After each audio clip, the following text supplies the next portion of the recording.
अडवाणी जी।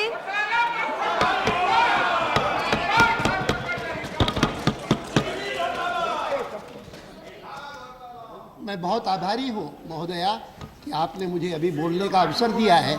उसका कारण एक और भी है जो मैं मंत्री जी को बंसल जी को बता देना चाहता हूँ कि मैं 12 बजे एक राष्ट्रपति भवन के का कार्यक्रम है पोस्टेज रिलीज का, जिसमें मैं विशिष्ट अतिथि हूँ। इस कारण भी मैं उस समय नहीं हूँगा, इसलिए भी हमने अनुमति मांगी थी कि अभी अगर मुझे मिल जाए तो मुझे जो कुछ कहना है मैं कहूँगा।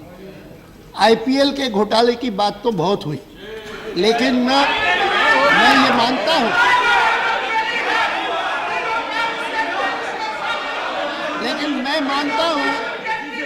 महोदया,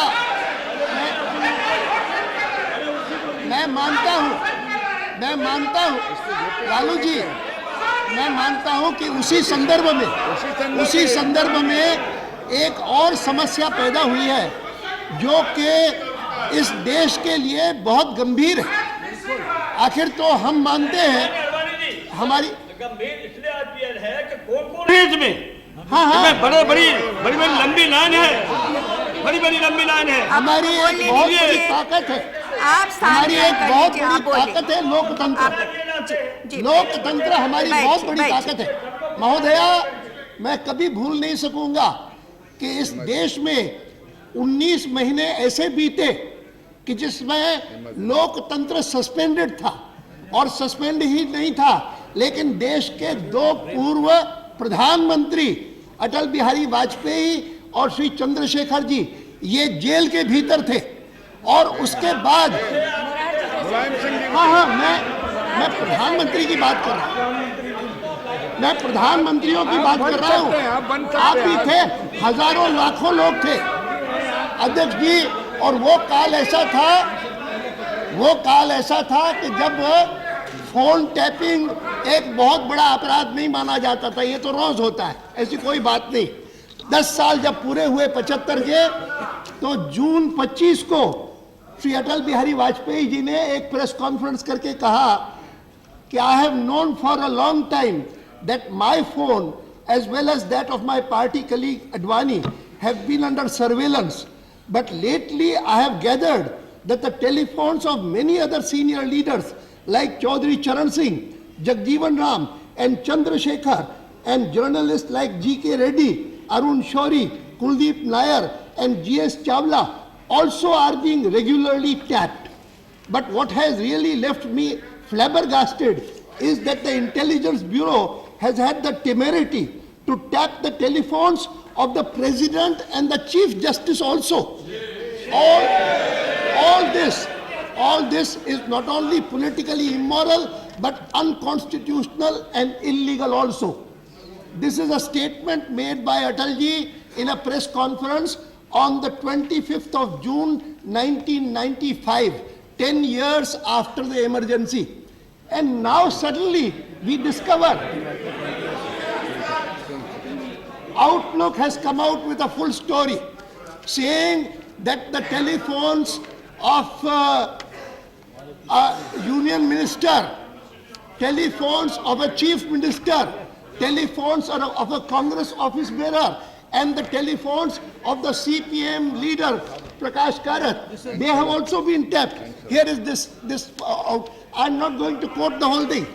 I feel that this is something which is extremely serious. And on this, no one else, but we would like to hear the Prime Minister.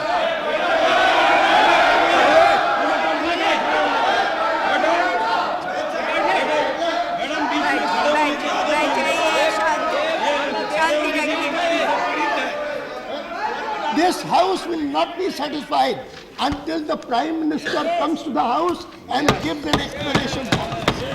This is my appeal to you.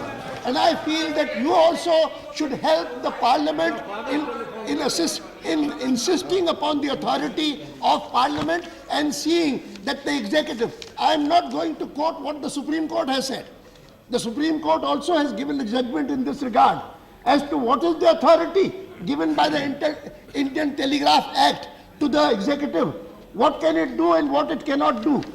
I feel satisfied that when the Indian government was there, it laid down very clear guidelines, what can be done, what cannot be done. And I feel that what has been done is a clear violation of the Supreme Court's directives, and which have been incorporated now in the law also. Sir, the Supreme Court has very clearly said, they have said that this is a constitutional right. It is not merely, it is said, the court clarified that the section of the Indian Telegraph Act 5(2) does not confer unguided and unbridled power on investigating agencies to invade a person's privacy. Telephone tapping is only permitted in two circumstances: on the occurrence of a public emergency, in the interest of public safety, and that too if it is in the interest of the sovereignty and integrity of India, the security of the state, friendly relations with foreign states, public order, preventing incitement to the commission of an offence. Otherwise, the central or state government cannot resort to arbitrary phone tapping. This is what the Supreme Court has said. And having said that, what is being done now, there is total violation.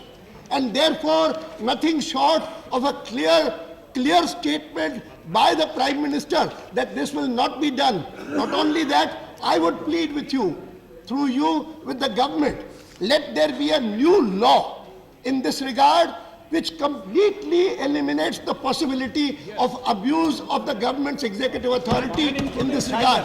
Thank you. Democracy has to be defended. We must ensure that there is no such emergency once again in the country. We will not suffer it, and therefore nothing short of a categoric statement by the Prime Minister in this regard will satisfy the House. Thank you so much. I will allow